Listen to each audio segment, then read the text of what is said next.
guys! Welcome to my YouTube channel! Kamusta na po kayo? And I hope po nasa maayos kayong kalagayan ngayon and kasama ng inyong pamilya. I know na napunta kayo sa vlog na ito dahil meron kayong question sa isip nyo kung may nakukulong ba talaga sa pagkakautang sa credit card. Actually guys, brief background lang, nagkautang din ako dati sa credit card. Mga 11 yung credit card ko dati and awa ng Diyos, nabayaran ko naman, thank you Lord. Pero ang tanong, yun nga, tanong nyo, may nakukulong ba? If ever na wala ka pang pambayad ngayon, pwede ba akong makulong? If ever na hindi ako magbayad pa? So, ang sagot dyan is, hindi ka naman makukulong sa pagkakautang sa credit card.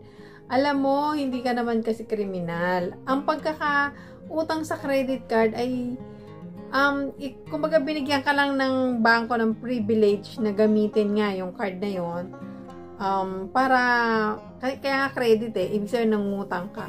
Kagaya ko noon, nagkaroon ako ng 11 credit cards and nagka-utang-utang ako, nagkapatong-patong yung utang ko hanggang sa hindi ko na nabayaran dahil kasi pag nagpatong-patong ng mga utang ganun sobrang dami na.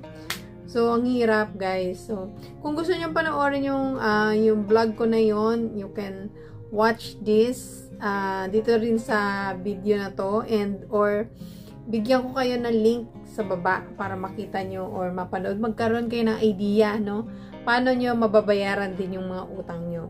And yun nga, balik tayo sa question, may nakukulong nga ba? Kasi guys ako, mga 3 years akong hindi nakabayad noon.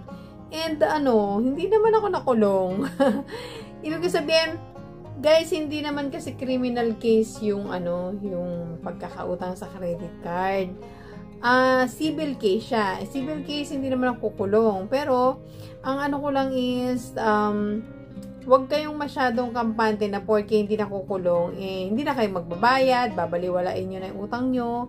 Kumbaga, isipin nyo pa rin na mayroon kayong obligasyon na magbayad or magsettle. Kasi, syempre, nagamit natin yung pera nila ng bangko, so, obligasyon natin magbayad. Ang nakakaano lang kasi dyan is, malaki yung interest, di ba? Kasi tutubuan na nila yon. So, tapos may mga late payment charge, finance charge. Ang advice ko na lang sa inyo is, kausapin nyo na lang yung bangko. Baka kako pwedeng bawasan or tawaran nyo na lang yung kung magkano yung babayaran nyo. Pwedeng, alisin na lang kamo yung mga interest, yung mga charges, para kamo masettle nyo. And meron din akong isang ginawang video or vlog, yung IDRP, Interbank Debt Relief Program, paano nyo mababayaran naman yung utang nyo. So ito, pwede nyo ring panoorin itong vlog na ito para magka-idea din kayo. Alam nyo guys, napakasarap sa pakiramdam pag wala ka ng utang na babayaran, di ba? So lahat naman tayo gustong makalaya sa utang. Ayaw natin na parang inaalipin tayo ng utang, nakakasweldo lang, bayad na naman sa utang. Siyempre, mas gusto natin na mag-ipon tayo ng pera para for our future, sa family natin. So, yun. Kaya guys, kung meron ka man pagkakautang ngayon, i-ensure mo or be sure na ma-settle mo to or mabayaran. Ngayon, kung sobrang laki talaga niyan, yun, may mga solusyon naman para ma-settle mo yan. So, pwede kang mag-request sa bangko ng IDRP or Interbank Debt Relief Program. Yan sinabi ko. And, kung mga collection agency patuloy kayong tinatakot ngayon na magbayad na, ganyan, or ikukulong, wag nyo silang paniwalaan sa mga kulong-kulong na yan. Kasi, wala na kukulong sa utang sa credit card, guys. Wala.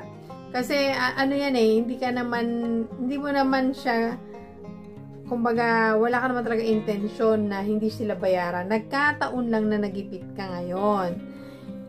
Kumbaga, hindi intentional na umutang ka, tapos hindi mo babayaran. Diba? At saka ibig sabihin, Yan. Ang makukulong ka siguro kung kung may fraud or panlolokong ginawa. Let's say for example, yung card na yun hindi naman sa'yo, tapos ginamit mo. O kaya hinak mo, no? Ginamit mo yung card ng ibang tao. Pinamili mo ng kung ano-ano. Ano yun? Yun yung pwede ka makulong kasi criminal case yun. Yung pagnanakaw or pandaraya, panloloko. Pero ikaw naman di ka ng daya o ng loko, diba? Nagkataon nung nagipit ka. And guys, ang advice ko lang sa inyo, kung meron kayong utang sa credit card ngayon, kailangan bayaran talaga natin ito, guys, no? Wag natin itong i-take for granted, na baliwalain lang, na wala naman nakukulong, hindi ko na babayaran. Bayaran mo pa rin siya kahit na walang nakukulong. Kasi, alam mo, ginamit mo yung pera diba? So, kumbaga pinakinabangan mo rin yung pera ng bangko.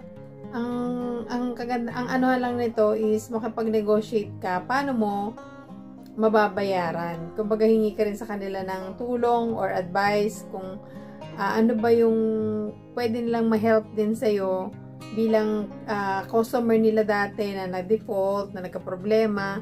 Baka ako pwede kang nilang bigyan ng mga yun nga, yung interbank debt relief program para mabayaran mo yung utang mo. So yun. So yun lang naman, yung video na to is all about yun nga, tungkol sa pagkakulong, kung may nakukulong ba. Ang sagot is wala. Walang nakukulong sa pagkakautang sa credit card. Okay guys, thank you so much for watching this vlog. I hope na naliwanagan ko kayo, and kung meron pa po kayong mga gustong i-question, pwede po kayo mag-comment sa ibaba and sasagutin ko po sa susunod na vlog. Thank you so much guys. God bless. Take care. Bye-bye.